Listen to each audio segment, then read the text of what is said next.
مولوی اور گدھا۔ ایک گاؤں میں ایک مولوی رہتا تھا۔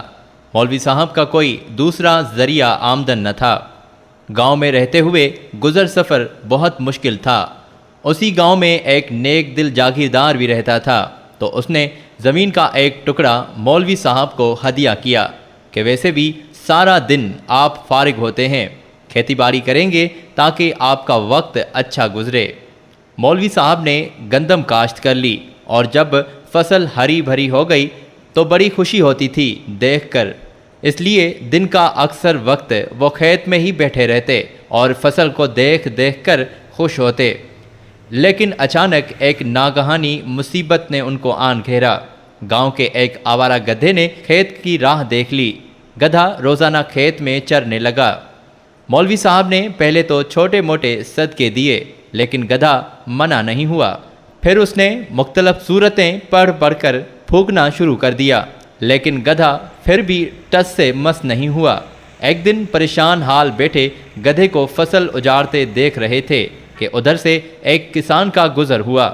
گدھے کو چرتا دیکھ کر کسان نے پوچھا، مولوی صاحب آپ عجیب آدمی ہیں، گدھا فصل تباہ کر رہا ہے اور آپ ہاتھ پر ہاتھ دھرے بیٹھے ہیں۔ مولوی صاحب نے عرض کیا کہ جناب، ہاتھ پر ہاتھ دھرے کہاں بیٹھا ہوں، ابھی تک ایک مرغی اور بکری کے بچے کا صدقہ دے چکا ہوں، اور کل سے آدھا قرآن شریف بھی پڑھ کر پھونک چکا ہوں، لیکن گدھا ہٹتا نہیں ہے۔ مجھے تو یہ بھی گدھا کافر لگتا ہے جس پر کوئی شے اثر نہیں کرتی۔ کسان کے ہاتھ میں ایک ڈنڈا تھا، وہ سیدھا گدھے کے پاس گیا اور گدھے کو 2-4 ڈنڈے کس کر مارے، تو گدھا کسی ہرن کی طرح چوکڑیاں بھرتا ہوا بھاگ کھڑا ہوا۔ کسان نے کھیت سے باہر آ کر ڈنڈا مولوی صاحب کے حوالے کر دیا اور کہا، قبلہ مولوی صاحب، قرآن گدھوں کو بھگانے کے لیے نازل نہیں کیا گیا، گدھوں کو بھگانے کے لیے اللہ تعالیٰ نے یہ ڈنڈا بھیجا ہے۔ ہم پاکستانی بھی عجیب ہجوم ہیں، ہمارے گدھے حکمران کروڑوں نہیں بلکہ اربوں لوٹے چلے جاتے ہیں، اور ہم صرف دعاؤں اور صدقات و خیرات کے بل بوتے پر ان گدھوں سے چھٹکارا حاصل کرنا چاہتے ہیں۔